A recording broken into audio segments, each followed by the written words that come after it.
हरे कृष्णा, राधे राधे। आज हम आपको इस तरह की ठाकुर जी की पोशाक बताएंगे। ये समर स्पेशल है, गर्मियों में बहुत अच्छी रहती है ठाकुर जी के लिए। इसके अंदर हमने किसी हैवी लेस का, बुकरम का, लाइनिंग का, किसी चीज़ का यूज़ नहीं किया। ये हमारी सिंगल जो चुन्नी वाला कपड़ा होता है, बिल्कुल पतला कॉटन क्लोथ, उसका हमने यूज़ करके ये बनाया है। ये डबल लेयर के अंदर है, तो देखने में तो जितनी सुंदर लग रही है उतनी बनाने में भी आसान है और ठाकुर जी को बहुत अच्छी रहती है गर्मियों में। सैंपल में मैं ये 7 से 8 नंबर के कान्हा जी के लिए बना रही हूँ। बाकी मैंने अपनी एक मेजरमेंट की वीडियो बता रखी है कि हम किस तरह से पोशाक का मेजरमेंट ले सकते हैं, तो आप किसी भी कंफ्यूजन के लिए वो देख सकते हैं। तो चलिए शुरू करते हैं।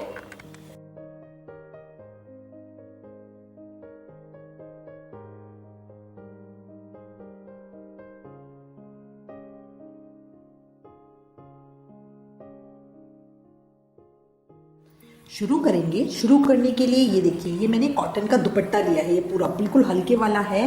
ये गर्मियों में बहुत अच्छा रहता है कपड़ा। इसके ऊपर ये इस तरह की गोल्डन किनारी है, तो ये वाला दुपट्टा मैंने लिया है। इसमें से अब मैंने ये एक स्ट्रिप काट ली है। स्ट्रिप कितनी बड़ी काटी है मैंने, ये देखिए, ये 9 इंच लंबी स्ट्रिप मैंने काटी है। ठीक है, अब ये स्ट्रिप का हिसाब किस तरह से लगाएंगे, जितना घेरा आपको चाहिए। जैसे इसमें मुझे 7.5 इंच घेरा तैयार चाहिए, तो मतलब मुझे 5.5 इंच घेरा तैयार चाहिए। वहां से मैंने 3.5 इंच और एक्स्ट्रा लिया है ताकि ये मेरा डबल लेयर में बन जाए। तो इस तरह मैंने कपड़े को फोल्ड कर लिया है। फिर 3.5 इंच के ऊपर मैंने इसको फोल्ड कर लिया है। ठीक है, ये मेरा दुपट्टा था तो मैंने उतनी ही इसकी चौड़ाई ली है। ये देखिए, दोनों तरफ ये मेरी किनारी है, तो यहाँ मुझे साइड्स मोड़ने नहीं पड़ेंगे। ठीक है, इसके साथ ही मैं बहुत हल्का, क्योंकि देखिए समर की बन रही है, इसमें हम कोई बुकरम नहीं लगा रहे हैं, कोई लाइनिंग नहीं लगा रहे हैं, तो बहुत हल्की पोशाक बनाएंगे। तो इसीलिए कुछ भी जो आप ले, गोटा वगैरह जो भी ले, वो बिल्कुल हल्का ले। ठीक है, अगर आप चाहें तो बिना लगाए भी बना सकते हैं, बट हमारे ठाकुर जी की पोशाक है तो थोड़ा सा तो गेटअप होना चाहिए, इसलिए मैंने गर्मियों के हिसाब से बिल्कुल हल्का ये लिया है। ठीक है, अब मैं इसको एक सिलाई लगाऊंगी यहाँ ऊपर, बस इसको इस तरह मोड़ते हुए, और कुछ नहीं करना, सिर्फ इस तरह मोड़ते हुए एक सिलाई ऊपर लगाऊंगी।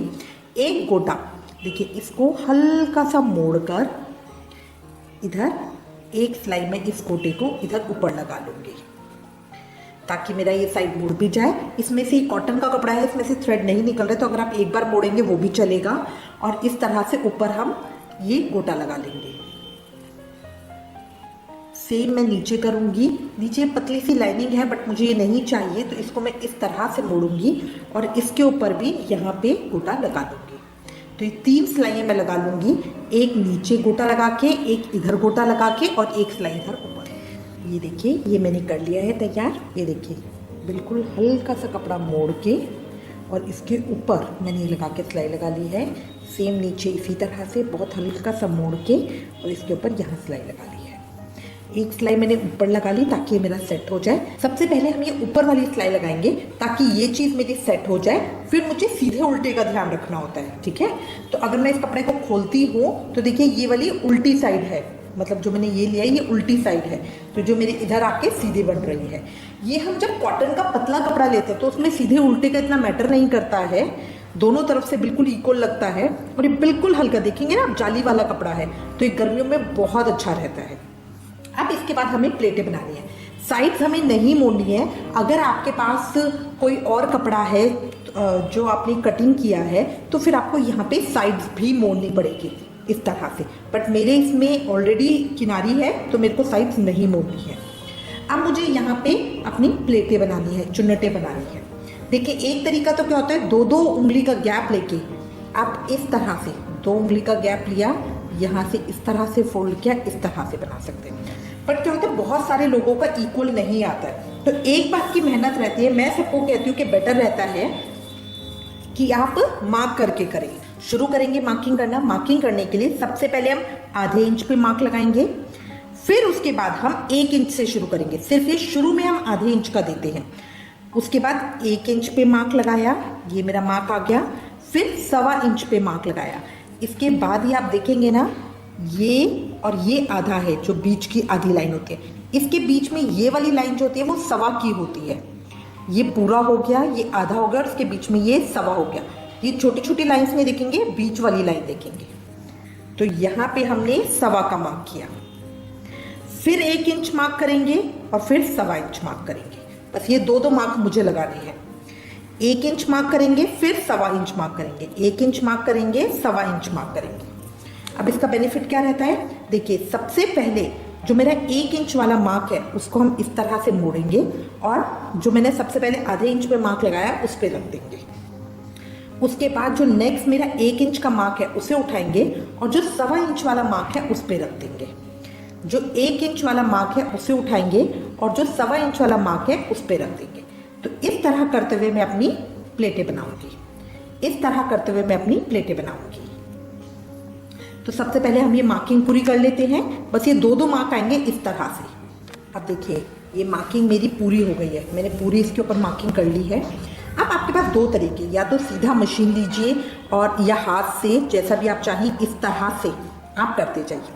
अगर स्टिल कोई प्रॉब्लम आ रही है तो आप प्रेस लीजिए और पहले बिना सिलाई से पहले इस तरह से हर एक इसको, क्योंकि देखिए जो एक्सपर्ट है जिनको सिलाई आती है या जो करते रहते हैं वो तो इजीली कर लेते हैं, बट जिनको नहीं आती उनके लिए मुश्किल होता है। तो वो पहले प्रेस से इनको इस तरह से मार्क के ऊपर रख रख के सेट कर लीजिए।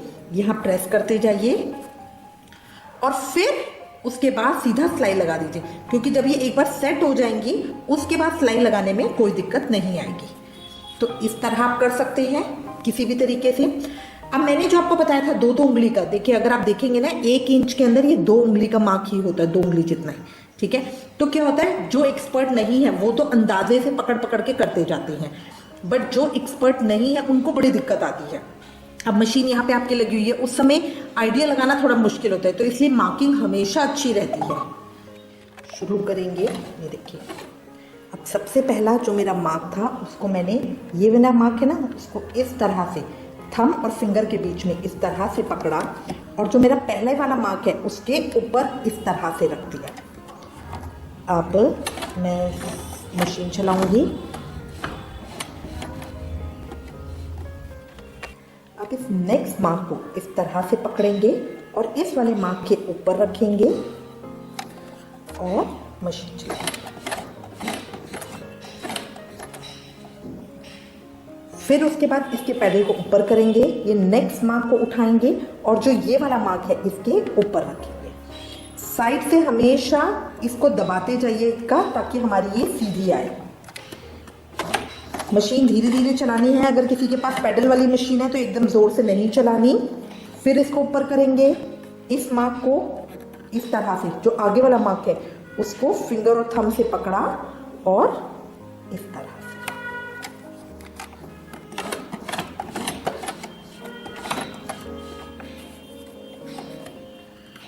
फिर पकड़ा और इस तरह से।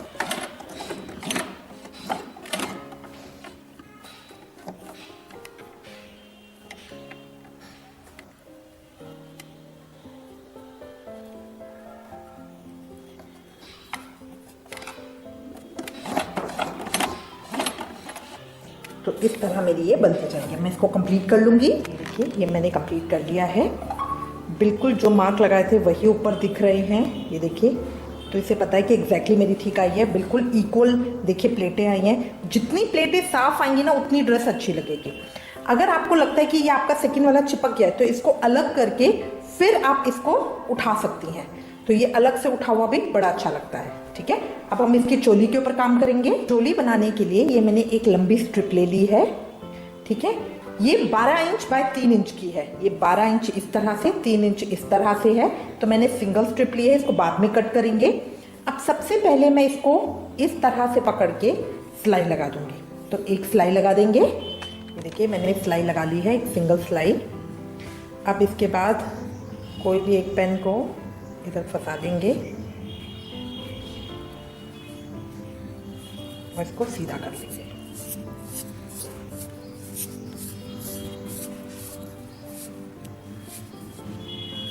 इस तरह से सीधा हो जाएगा। अगर आप प्लेन बनाना चाहते हैं तो हम इसी पे वर्क करेंगे, और अगर आपको लगता है तो आप इसको डेकोरेशन के लिए जो भी हमने गोटा उस पे लगाया वो गोटा यहाँ इसके दोनों तरफ भी लगा सकते हैं। तो अब मैं गोटे की सिलाई कर लूँगी इसके दोनों तरफ। ये देखिए इस पट्टी को मैंने तैयार कर लिया है, ये इस तरह से आ गई लंबी, इसके दोनों तरफ मैंने ये लगा लिया है।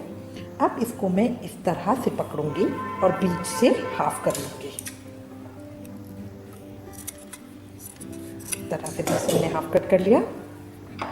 अब मुझे क्या देखना है, सबसे पहले जो मैंने घेरा बनाया है उसमें देखूंगी कि इसकी क्या माप आ रहा है। तो इस तरह नापते हुए मैं घेरा नापूंगी अपना, कितना आ रहा है। ये आ रहा है मेरा 9.25 इंच के करीब। ठीक है, अब इसका मैं हाफ लूंगी, इस तरह से पकड़ूंगी और हाफ में इधर इसके एक निशान लगा लूंगी। ठीक है, पहले इन दो पट्टियों को पकड़ना है और यहाँ पे एक के ऊपर एक रख के हाफ से थोड़ा कम पे इतना टेढ़ा करते हुए यहाँ सिलाई लगानी है। तो यहाँ से हम शुरू करेंगे। हाफ देख लीजिए, इसका हाफ कितना होता है, हाफ आएगा इतना। तो मुझे यहाँ तक सिलाई लगानी है, इतना। ठीक है, तो इसको मैं यहाँ पकड़ के इसकी सिलाई लगा लूँगी। ये मैंने सिलाई लगा ली है, अब मेरी इस तरह से आ गई। ठीक है, अब हमारे एक पैटर्न तो रहता है कि इसके अंदर हम यहाँ तक सिलाई लगा दें और बाजू का इतना होल छोड़ दें। बट क्या होता है, बहुत से लोगों की मेरे पास कंप्लेंट आ रही है कि उनका चोली सेट नहीं बैठती घेरे के ऊपर। तो मैं आपको तरीका बता रही हूँ जिससे आप इस चोली को घेरे के ऊपर सेट कर सको। अब देखिए, घेरे के ऊपर मुझे चोली जोड़नी है, तो इसके लिए क्या करेंगे, जो ये सेंटर पॉइंट है और जो ये सेंटर मैंने मार्क किया है, यहाँ पे इसे पिन कर देंगे। अब जो मेरी चोली है वो इस तरह से आनी है, तो यहाँ पे दूसरी साइड को इस तरफ इधर पिन कर देंगे और ये साइड मेरी इस तरह से आएगी, तो ये इधर। तो मेरी चोली इस तरह से लगेगी। ठीक है, तो उसके लिए इस तरह से यहाँ पिन कर देंगे। ठीक है, इसको कर लीजिए। तो ये मेरी पोजीशन दोनों की इस तरह से यू यहाँ बनेगा और ये आएगी। तो अब मैं इसको मशीन से पक्का करूँगी। सबसे पहले एक तरफ से इधर से पकड़ के बिल्कुल कॉर्नर से इसको जॉइन करते हुए यहाँ पे हम इसकी सिलाई लगाएंगे।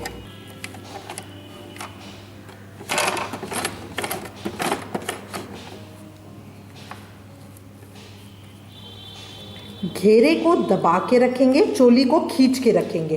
घेरे को इस तरह से खींच के नहीं रखना है, घेरे को दबा के रखेंगे, चोली को खींच के रखेंगे इस तरह से। यहाँ सिलाई लगाई, तो इस तरह से चोली खींच के रखनी है, घेरा नहीं। मतलब क्या होता है, दोनों को पकड़ के खींचते हैं। अभी लास्ट मेरा रह गया, ये पिन भी निकाल देंगे।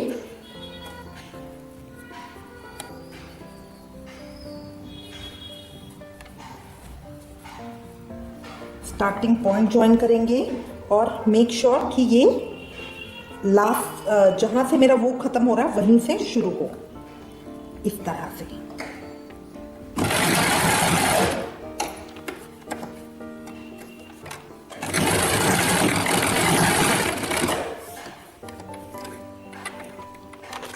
इस तरह से ये मेरी पूरी चोली जुड़ गई है, पूरी सीधी सिलाई आएगी। बस अब ये मैंने बाजू की सिलाई नहीं लगाई, तो ये इतना एरिया खुला रहेगा हमारा। अगर आप चाहें तो अब बाद में इसकी सिलाई यहाँ पे इतनी लगा सकते हैं, यहाँ तक। ठीक है, वैसे ऐसे भी खुला छोड़ेंगे तो उसमें कोई प्रॉब्लम होती नहीं है। इस तरह हमारी चोली इजीली जुड़ जाती है। कई बार क्या होता है, जब हम हाथ की सिलाई लगाते थे ना, उसके बाद वो पूरा बैठ नहीं पाता है। तो इस तरह चारों, क्योंकि मेरे पास बहुत सारे कमेंट आए थे कि उनकी चोली ठीक बैठ नहीं रही है, तो इस तरह से उनकी चोली अच्छे से बैठ जाएगी। उसके बाद जितने ये थ्रेड्स हैं इनको कट कर लेंगे। ये देखिए, मेरी पोशाक कंप्लीट हो गई है। चोली इस तरह से आई है, बहुत सुंदर, बहुत प्यारा लुक देता है। गर्मियों के लिए परफेक्टली सूटेबल है। मैं उम्मीद करती हूँ आपको ये पसंद आएगी। इससे रिलेटेड अगर आपके पास कोई भी कमेंट्स या सजेशन हो तो प्लीज़ हमें लिखिएगा। Please like, share and subscribe. Thank you. Hare Krishna.